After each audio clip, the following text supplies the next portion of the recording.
The year is 1985. High above the North Sea, at the very edge of the stratosphere, a race is taking place that defies the laws of physics. In the lead is a white dart, flying so fast that the friction of the air is heating its nose to 127 degrees Celsius, while inside 100 passengers sip vintage champagne in their shirt sleeves. Chasing it is the entire might of NATO's AirForce, American F-15 Eagles, F-14 Tomcats, and French Mirages, all screaming with afterburners lit, desperate to catch the supersonic airliner. One by one, the modern fighters fall back, running out of fuel and power, unable to touch the white bird. But then a silver shape rises from the clouds below. It is an aircraft that looks like a relic from the 1950s, a jagged metal tube with wings that shouldn't fly. It climbs vertically, riding a pillar of fire, and does the impossible. It doesn't just catch the airliner, it overtakes it.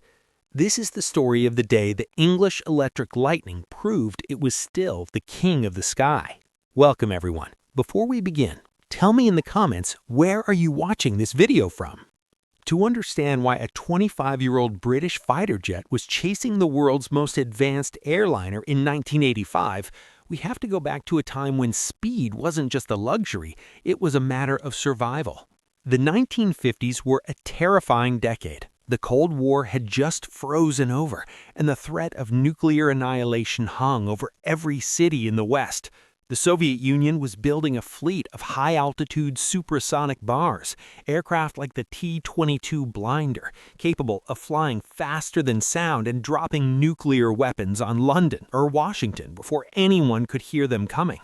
The Royal Air Force faced a nightmare scenario. Their existing fighters, the Hunters and Meteors, were useless against this new threat. If a Soviet bomber appeared on radar over the North Sea, flying at 50,000 feet and Mach 1.5, the British pilots wouldn't just be too slow to catch it, they wouldn't be able to climb high enough to see it. The Air Ministry issued a desperate requirement. They needed an interceptor, but not just any plane. They needed a machine that could sit on the runway on quick reaction alert, scramble in minutes, and climb vertically to the edge of space to shoot down the enemy before they reached the coast. Range didn't matter. Comfort didn't matter. Safety was secondary. Only two things mattered: climb rate and top speed. The result was the English Electric Light, and to this day, it remains one of the most insane flying machines ever built. When the prototype, the P-1, first flew, it looked like a mistake. Most fighter jets of the era had engines buried in the fuselage or mounted on the wings, but the designers at English Electric did something radical. To reduce drag, they stacked the two massive Rolls-Royce Avon engines vertically, one on top of the other, inside the fuselage. This gave the Lightning a cross-section that was razor-thin. It was essentially two engines wrapped in a thin skin of aluminum, with the cockpit perched precariously on top and the fuel tanks squeezed into the wings that were swept back at a terrified 60-degree angle. It was nicknamed the Frightening by its pilots, and for good reason. It was a beast. It had so much thrust that it could accelerate vertically. A Lightning pilot didn't fly the plane. He strapped it to his back and held on. Upon takeoff, the pilot would release the brakes, light the afterburners, and the aircraft would leap forward. Within seconds, he would pull the stick back and point the nose straight up, 90 degrees to the horizon. The Lightning would climb at 50,000 feet per minute. To put that in perspective, while a normal passenger jet takes 20 minutes to reach cruising altitude, the Lightning could be at 36,000 feet in under 3 minutes from a cold start. It was a rot-heart. It was a manned missile. But it had an Achilles heel. Because the fuselage was packed with engines, there was almost no room for fuel.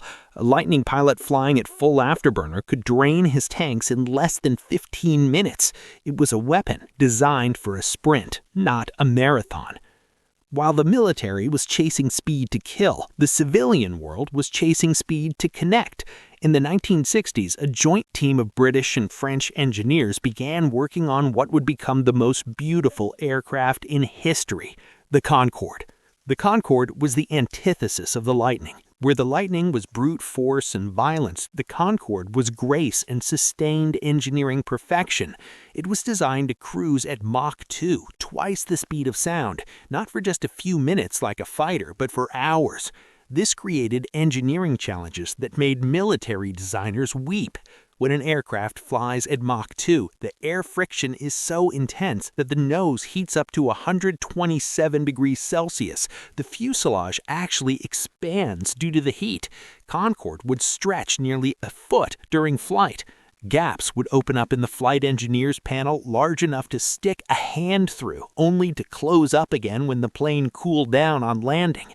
But the genius of Concorde was its engines. The Olympus 593 engines were masterpieces.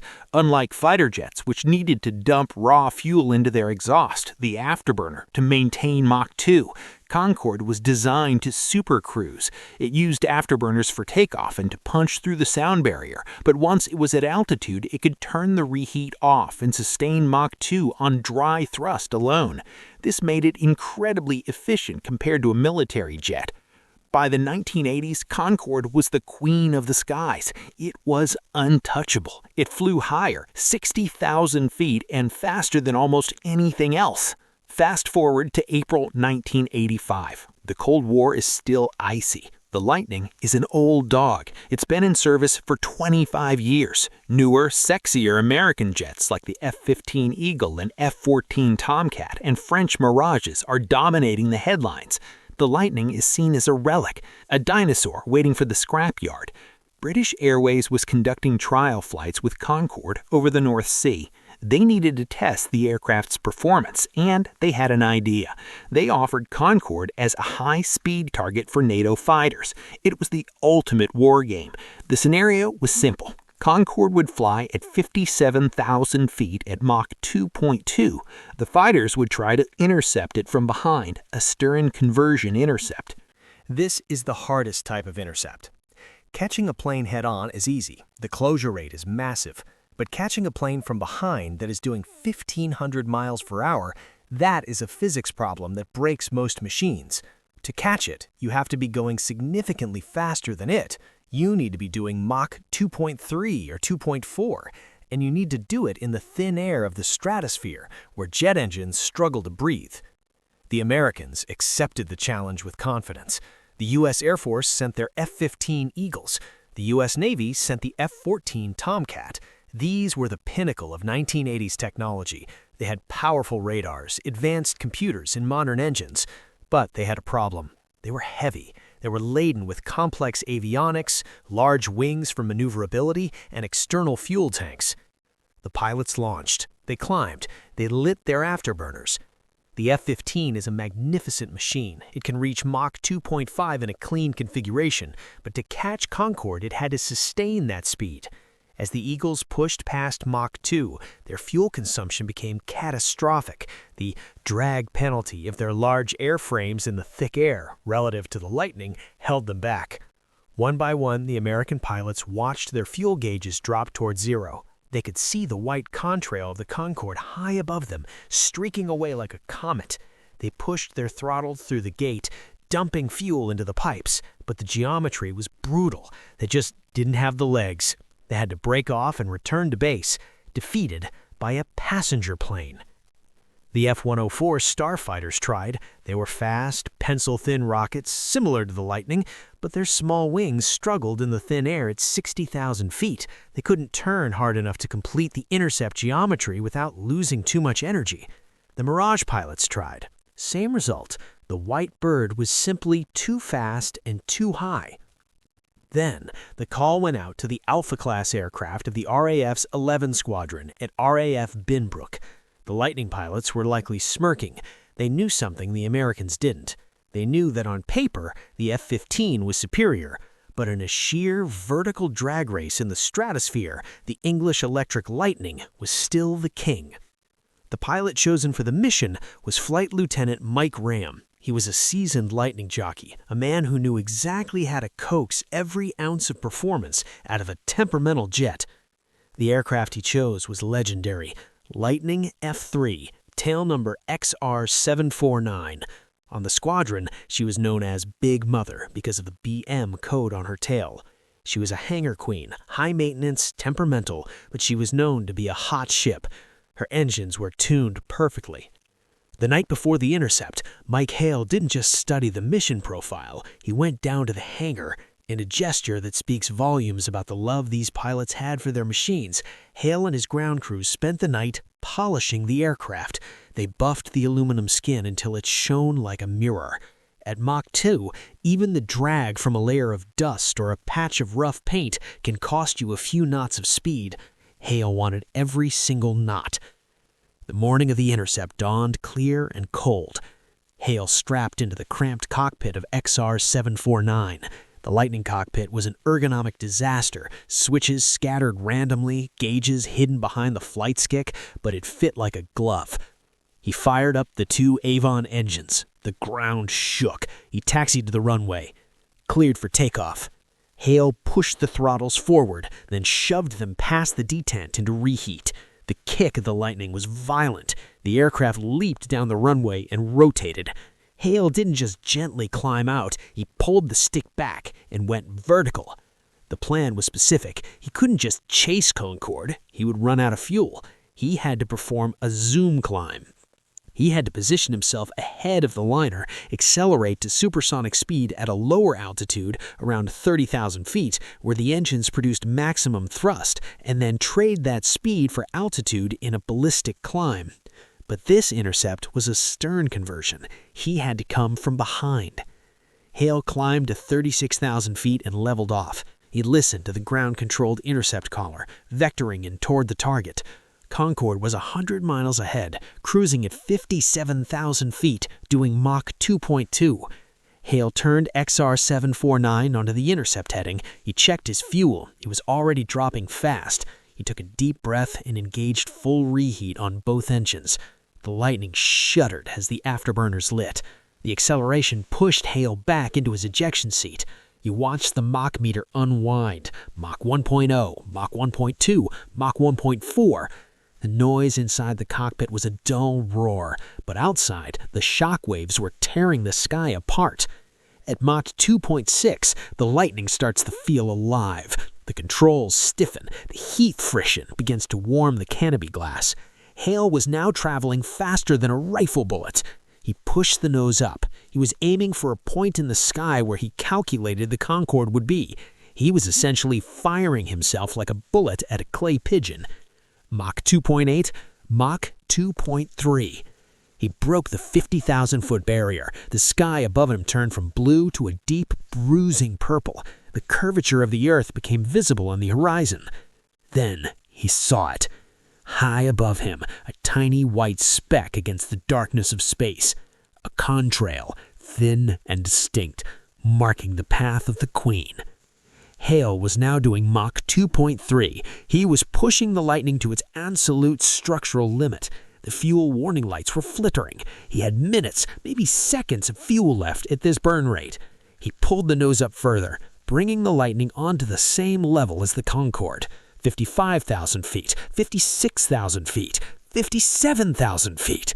He was screaming up behind the airliner. The closure rate was slow, agonizingly slow. Concorde was doing 1,450 miles per hour. Hale was doing 1,500 miles per hour. He was inching up on her. Imagine the view from Mike Hale's cockpit. To his left, the vast curvature of the planet. Above, the black void. And right there, just a few hundred yards away, the graceful, delta-winged shape of the Concorde. He crept alongside. He looked across. He could see the passenger windows. He imagined the people inside. They were eating lunch. They were chatting. They were completely unaware that 50 feet away, a man in a pressure suit was wrestling a vibrating nettle rocket ship, sweating profusely, watching his fuel gauges tick down to 0, just to prove a point. Hale pushed the throttle slightly more. XR-749 shuddered and surged. He moved past the Concorde's tail, past the wing, past the nose. He had done it. He had overtaken the fastest airliner in the world from a starting start. But there was no time to celebrate. The Lightning was thirsty. The low fuel warning lights were now glowing steady, angry red. Hale had to get down. He chopped the throttles to idle. The deceleration was brutal, throwing him forward against his harness. He deployed the air brakes. The lightning fell out of the sky like a stone. This was standard procedure. You glide home. As he descended back into the thick air of the troposphere, the adrenaline began to fade, replaced by a profound sense of satisfaction. He landed XR-749 back at Binbrook, fumes in the tanks, the metal skin of the aircraft's ticking and pinging as it cooled down from the intense heat of Mach 2 flight. So why did the old Lightning succeed where the modern F-15 and F-14 failed? It comes down to specialized design versus generalist design. The F-15 Eagle is a masterpiece of air superiority. It carries a massive radar, heavy missiles, and enough fuel to fight across a continent, but it is big. It has a large frontal cross-section, which creates drag. The Lightning, on the other hand, was never designed to dogfight or patrol for hours. It was designed for point defense. It was designed to do exactly what Mike Hale did: tape off, go straight up, go incredibly fast, shoot, and land. It was lighter. Its fuselage was thinner. It had less drag. In a sustained fight, an F-15 would destroy a Lightning, but in a pure vertical drag race to the stratosphere, the Lightning was, and perhaps remains, one of the greatest performers in aviation history. There is a poetic tragedy to this story. Both the Lightning and the Concorde were products of the same era, a time when Britain punched well above its weight in engineering. They were built before computer-aided design, drawn by men with slide rules and pencils. They were raw, mechanical, and loud. Shortly after that intercept in 1985, the Lightning was retired. It was too expensive, too dangerous, and too limited for modern warfare. XR-749, the Concorde killer, was eventually grounded. Concorde kept flying until 2003, but it too was eventually defeated, not by a fighter jet, but by economics in a changing world. Today, if you go to a museum, you might see them parts nearby: the white, elegant swan and the jagged, silver spear. They look silent now, but if you close your eyes, you can almost hear them. The thunder of the Olympus, the roar of the Avons. That day in April 1985 was the last hurrah for the Silver Spear. It was a reminder that sometimes newer isn't faster. Sometimes you don't need a computer. Sometimes you just need a pilot with nerve, a team with polish, and two massive rockets strapped to a seat. Mike Hale proved that the Lightning wasn't just a plane, it was a spirit. And for a few glorious minutes at 57,000 feet, it was the fastest thing in the sky. The era of Mach 2 passenger travel is gone, and the era of the pure interceptor is faded into the history books. We live in a world of stealth, efficiency, and subsonic drones. But stories like this remind us of a time when we looked at the sky and simply asked, how fast can we go? Thanks for watching. If you enjoyed this story, please hit that like button and subscribe for more.